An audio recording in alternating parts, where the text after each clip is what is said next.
ప్రస్తుతం ఆక్వా పరిశ్రమ అంపశంపై ఉంది. రాష్ట్ర వ్యాప్తంగా కూడా రైతులు ఆందోళన వ్యక్తం చేస్తున్నారు. ట్రంప్ తీసుకున్న ఒక్క నిర్ణయం రాష్ట్రంలోని రైతాంగం యొక్క జీవిత ముఖచిత్రాన్ని పూర్తిగా మార్చేసింది. ప్రధానంగా గోదావరి జిల్లాల్లోని ఆక్వా రైతాంగం పూర్తిగా కూడా క్రాప్ హాలిడే ప్రకటించేందుకు సమాలోచనలు చేస్తున్నారు, రోడ్డెక్కి ఆందోళన చేస్తున్నారు. దీనిపై రాష్ట్ర ప్రభుత్వం కూడా పెద్ద ఎత్తున సమాలోచనలు చేసి రైతులకు మేలు చేయాలని ఆలోచన చేస్తుంది. ప్రధానంగా ట్రంప్ తీసుకున్న ఒకే ఒక్క నిర్ణయం అంటే ఏదైతే రొయ్యి రైతులు ఎగుమతి చేస్తున్నారో ఆ రొయ్యి రైతులపై ఎగుమతి చేసిన దానిపై 26% సుంకాన్ని పెంచడంతో పూర్తిగా కూడా రైతాంగం కుదిరైపోయే పరిస్థితి కనబడుతుంది. దీని ప్రభావం క్షేత్రస్థాయిలోని రైతాంగానికి నిన్న మొన్నటి వరకు 100 కౌంట్ ఉన్న రొయ్య ప్రస్తుతం 280 రూపాయలు ఉండేది. ప్రస్తుతం 200 రూపాయలు కూడా పలకన పరిస్థితి కనబడింది. దీనివల్ల ఒక టన్నుకు వచ్చి రైతు సుమారు 80,000 రూపాయలు కోల్పోయే ప్రమాదం ఉంది.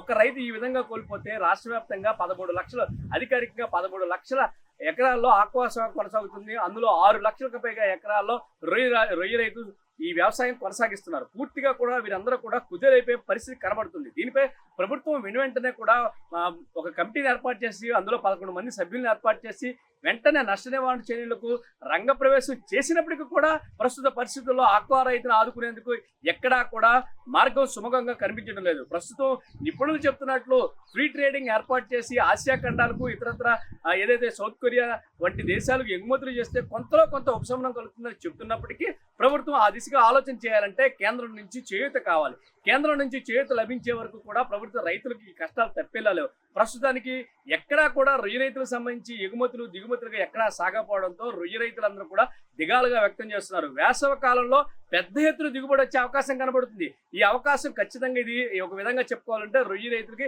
ఇది సీజన్ గా చెప్తారు. ఒక్క పశ్చిమ గోదావరి నుంచే ఒక్క రోజుకి 1000-1500 టన్నులు ఎక్స్పోర్ట్ అయ్యే పరిస్థితి కనబడుతుంది. దేశవ్యాప్తంగా జరుగుతున్న 100% ఎగుమతుల్లో 90కి పైగా శాతం పశ్చిమ ఆంధ్రప్రదేశ్ నుంచే ఈ రొయ్య ఎగుమతి అవుతుంది. అటువంటి పరిస్థితుల్లో ప్రస్తుతం రైతులు పడుతున్న ఇబ్బందుల్లో వర్ణనాతీతంగా కనబడుతున్నాయి. నిన్న మొన్నటి వరకు రారాజుగా ఉన్నటువంటి రైతు నేడు దిక్కుచోటి పరిస్థితుల్లో బతుకు కష్టం, భవిష్యత్తుపై ఆలోచనతో బతకడం కష్టంగా మారుతుందని ఆవేదన వ్యక్తం చేస్తున్నారు. ఇప్పటికైనా ఆత్మహత్యలే శరణ్యం అని పెద్ద ఎత్తున అల్టిమేటం జారీ చేస్తున్నారు. రాష్ట్ర ముఖ్యమంత్రి లేఖలకు పరిమితం కాకుండా నేరుగా కేంద్రంతో సత్సంబంధాలు ఉన్నాయి కాబట్టి నేరుగా కేంద్రంతో చర్చించి ఆక్వా రైతులను ఆదుకునే విధంగా కార్యాచరణ రూపొందించుకుంటే ఖచ్చితంగా ఆక్వా రైతు పూర్తిగా కొట్టుకుపోయే పరిస్థితి కనబడుతుంది. ప్రస్తుతం అంపశయంపైన రైతును కిందకి దించే బాధ్యత చంద్రబాబు భుజస్కంధాలపై వేసుకుని చంద్రబాబు చతుర్థతో ఖచ్చితంగా ఈ రైతులు ఆదుకోవాల్సిన పరిస్థితి కనబడుతుంది అన్నారు. ప్రస్తుతం ఉన్న రైతులు ఏంటంటే ఆక్వా రైతు అంటేనే పెద్ద ఎత్తున ప్రతి ఎకరాకు కూడా సుమారు 5 లక్షల నుంచి 6 లక్షల రూపాయలు ఖర్చు అయ్యే పరిస్థితి ఉంటుంది. అటువంటిది ఖర్చులు ఏమాత్రం తగ్గకుండా వచ్చే ఆదాయం గణనీయంగా తగ్గిపోతే మాత్రం దాని ప్రభావం ఖచ్చితంగా రైతుపై పడుతుంది. కాబట్టి ప్రభుత్వం ఆ దిశగా ఆలోచన చేసి రైతులందరినీ సమన్వయం చేసి అదేవిధంగా కొనుగోదారులను ఎక్స్పోర్టర్లను కూడా సమన్వయం చేసి ఎవరికి ఇబ్బంది లేకుండా చూడాలని చెబుతారు. ప్రస్తుతం జరుగుతున్న అన్ని అంశాలపై కూడా చంద్రబాబు ప్రభుత్వం సునిశ్చితంగా పరిశీలిస్తుంది. నిన్నటి రోజున ఏర్పాటు చేసిన సమావేశంలో కీలకమైన నిర్ణయం తీసుకున్నారు. రైతుకు ఖచ్చితంగా మద్దతు ధర ఇచ్చే విధంగా ఎక్స్పోర్టర్లు సహకరించాలని కోరారు. రైతులు ఎక్కడ కూడా క్రాప్ హాలిడేకి వెళ్లకుండా చూడాలని ప్రభుత్వం పెద్ద ఎత్తున ఆలోచన చేస్తుంది. దీనికోసం కేంద్రంతో ఖచ్చితంగా సమాలోచన చేసి రైతులకు మేలు చేసే విధంగా ఒక ఆలోచన తీసుకొస్తామని ప్రభుత్వం చెబుతుంది. అష్టకష్టాలు పడుతున్న ఆక్వా రైతాంగాన్ని ఆదుకునేందుకు ప్రభుత్వం ఒక అడుగు ముందుకు వేసి మానవీయ కోణంలో రైతులను ఆదుకోకుంటే నేటి వరకు ఆర్థిక వ్యవస్థకు వెన్నుదన్నుగా ఉన్నటువంటి రొయ్య రైతు పూర్తిగా కుదేలైపోయే పరిస్థితి కనబడుతుంది. ప్రస్తుతం అందుతున్న గణనీయమైన గణాంకాల ప్రకారం రైతును ఆదుకోవాల్సిన బాధ్యత తీసుకోవాలంటే ప్రభుత్వంపై పెద్ద భారం పడే అవకాశం కనబడుతుంది. అయినప్పటికీ చంద్రబాబు మానవీయ కోణంలో కేంద్రంతో పూర్తిగా కేంద్రాన్ని ఒప్పించి రైతులను ఆదుకోవాలని వీరందరూ కోరుతున్నారు. అంటే ప్రపంచవ్యాప్తంగా ఉన్న ఉత్పత్తుల అవకాశాలను పుష్కలంగా పరిశీలించి రైతుకు కొత్త మార్గాలను చూపిస్తే ఖచ్చితంగా రైతు బయటపడే అవకాశం ఉందని నిపుణులు చెబుతున్నారు. ఈ నేపథ్యంలో ప్రభుత్వం ఏర్పాటు చేసిన కమిటీ రేపటి నుంచి క్షేత్రస్థాయిలో పర్యటించి ఈ సమస్యకు పరిష్కార మార్గాన్ని చూపించే అవకాశాన్ని అన్వేషిస్తున్నారు. దీంతో రైతులు కూడా కలిసి రావాలని వారు కోరుతున్నారు. ప్రస్తుతం గోదావరి జిల్లాలోనే కాకుండా రాష్ట్ర వ్యాప్తంగా ఆక్వా రైతు యొక్క పరిస్థితి ఇది.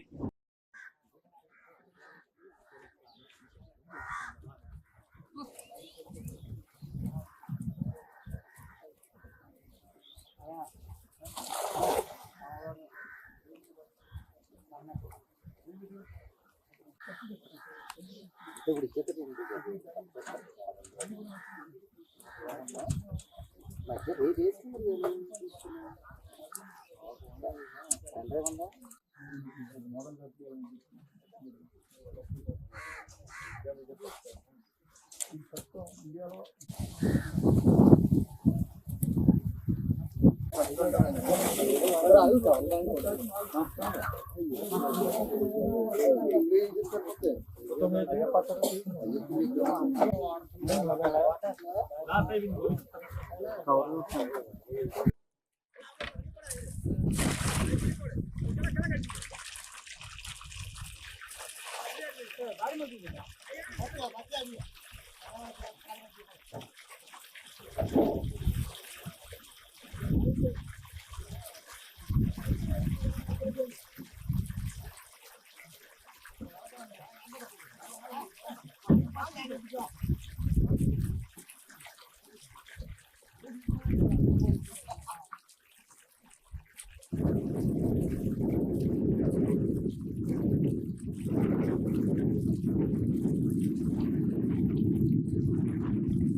కనీసం ₹1 కేజీ కూడా తగ్గించలేదు.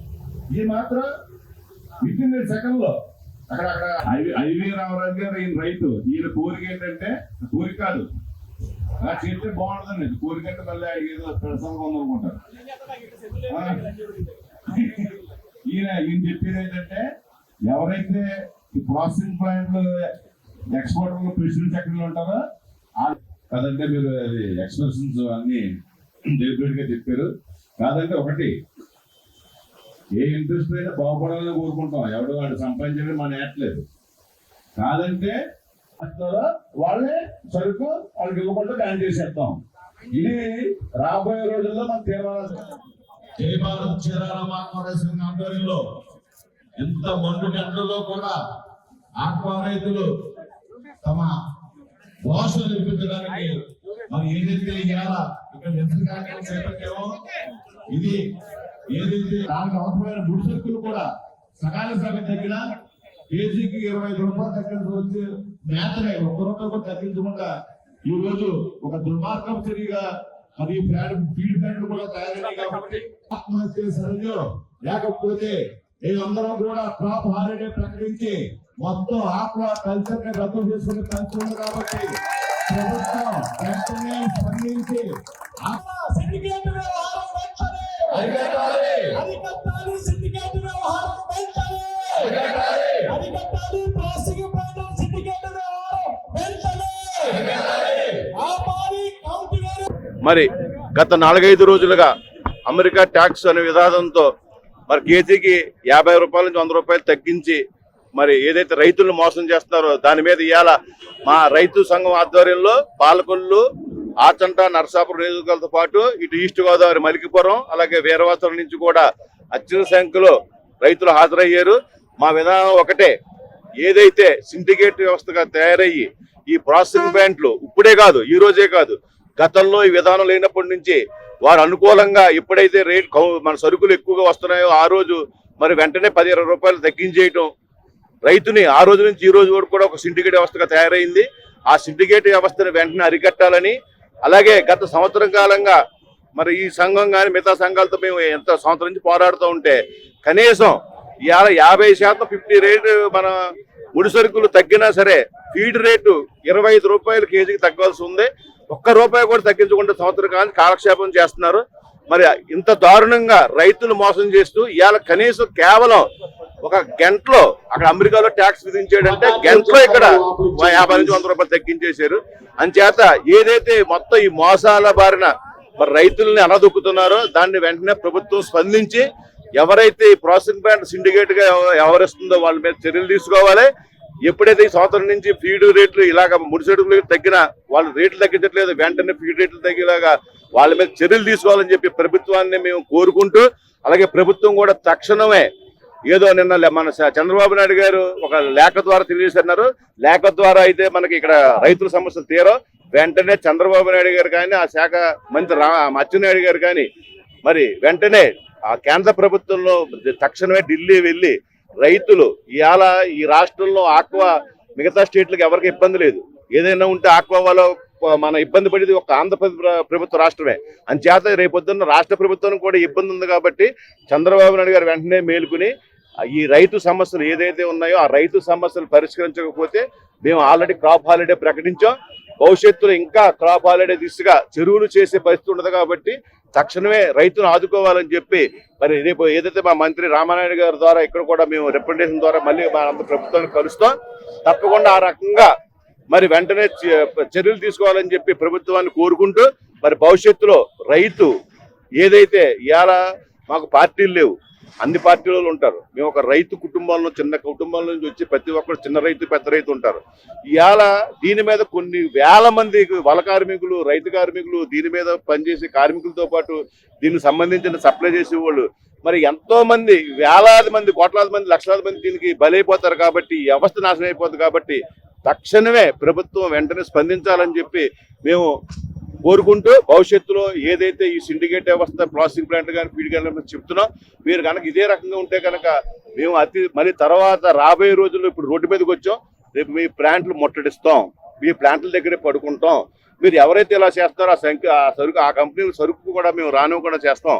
ఆ ఫీడ్ ప్లాంట్ల దగ్గర పడుకునే అవసరం అయితే ఆ ఫీడ్ మేము బ్యాన్ చేసేస్తాం వాడకుండా. ఎందుకంటే మాకు మనుగడ లేదు, మాకు భవిష్యత్తు లేదు. కాబట్టి ఆక్వా రైతులు ఈ రకంగా ఇవాళ తీర్మానించుకున్నాం. దీనికి మీరు సహకరించి సుఖంతో వెంటనే దీన్ని స్పందించి మీరు కూడా ఇండస్ట్రీలో ఒక భాగం కాబట్టి రైతులు లేకపోతే మీరు లేరు కాబట్టి మీరు వెంటనే దీన్ని సానుకూలంగా స్పందించి వెంటనే దానికి ఏదైతే ఒక సుగమ మార్గం ఏర్పాటు చేయాలని చెప్పి వారిని కూడా విన్నవించుకుంటూ ఈ రోజు ఈ కార్యక్రమానికి ఇంత పెద్ద ఎత్తున రైతు సోదరులు హాజరైనందుకు ప్రతి ఒక్కరికి హృదయపూర్వక నమస్కారాలు, ధన్యవాదాలు తెలుసుకుంటూ సెలవు తీసుకున్నాను. Thank you.